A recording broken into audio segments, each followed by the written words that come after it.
Hey everybody, Off the Mic Sports Network here, another edition of Off the Top Rope. I'm just gonna go right for the jugular here and say something controversial that you sickos are gonna be fucking mad about. I listen, I get it. I understand why Kenny Omega Kazuchika Okada is happening. It's the first time on American soil. This is the fifth chapter in this historic rivalry. But these guys haven't wrestled in years. Years. I understand that they have a storied history, but given the way that the match was rolled out, given how lazy the booking has been to get into this story, like they've literally kept after, really heavily teasing it at the end of December, they've literally done nothing, almost nothing. Okada showed up to confront him right before Kenny went off to get surgery for diverticulitis, and now he's back in the company. Kenny Omega is as good as ever. Okada really hasn't done anything, and this is the only thing that he's really needs to do at AEW. That's the only reason why he's there. Let's call it what it is.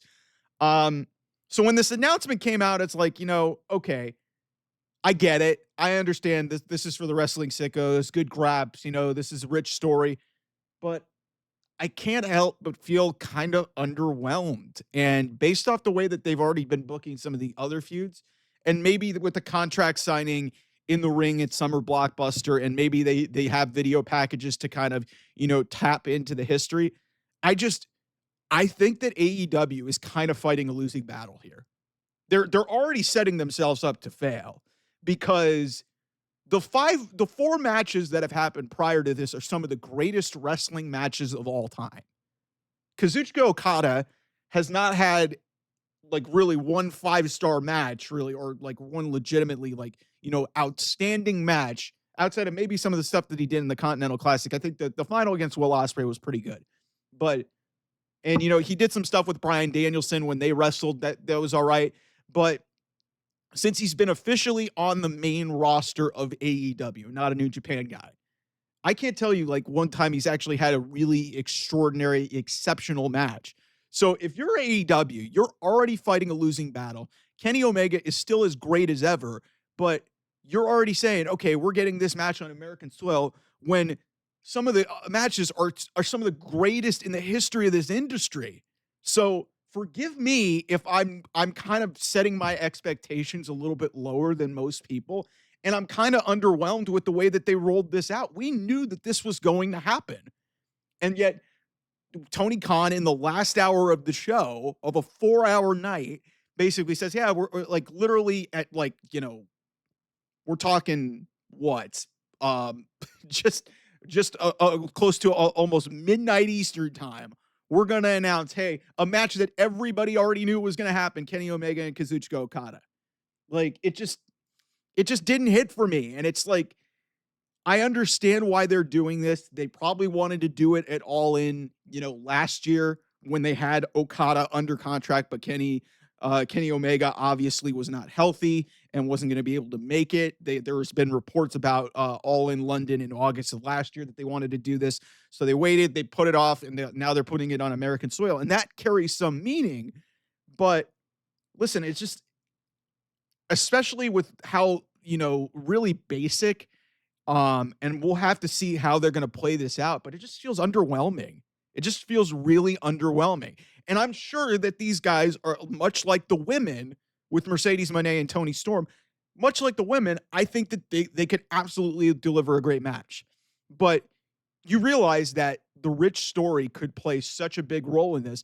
But I don't know if they're going to do that. And if they just go out there and wrestle the same match that or a similar style match to what we've seen in those times in New Japan over the years, then is it really going to be better than some of the greatest matches in the history of this industry when these guys are years older and Kenny Omega's coming off a nearly life-threatening, illness that he's still fighting the effects from? Kazuchika Okada he's had decent matches, but he hasn't reached that level in AEW.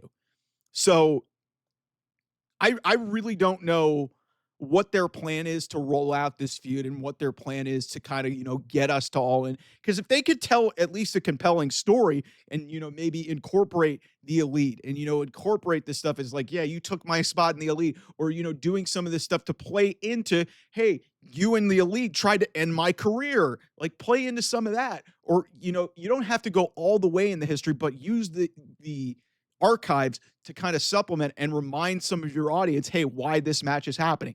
It shouldn't just be all about the sickos. I keep saying this, and I feel that they're almost like just trying to assume that everybody knows and understands what this means, like what this is for, AEW, what this is for professional wrestling.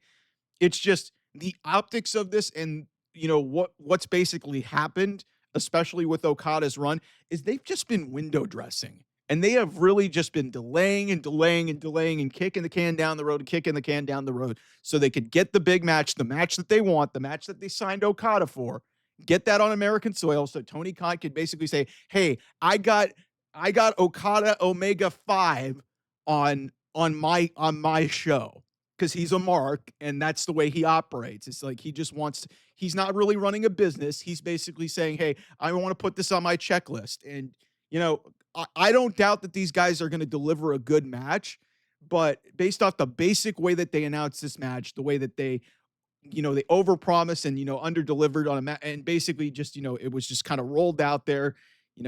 Kenny has really just been wrestling in nothing matches really since he won the international title and since he came back.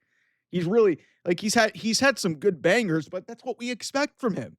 And then Double or Nothing happens a couple weeks ago, and Kenny Omega's in Anarchy in the Arena against the Young Bucks. The Young Bucks are affiliated with Kazuchika Okada. Meanwhile, Kazuchika Okada is in a fucking random ass match with Speedball Mike Bailey that we knew he was going to win.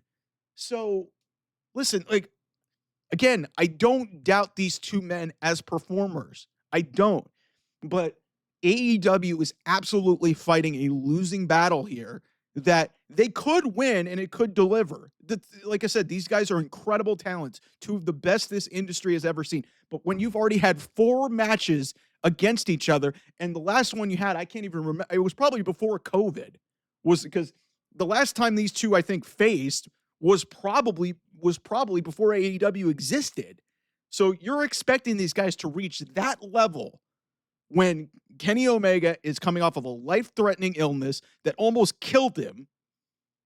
And then Kazuchika Okada has basically been coasting. Like to me, the two of the luckier guys in professional wrestling are Kazuchika Okada and Carlito.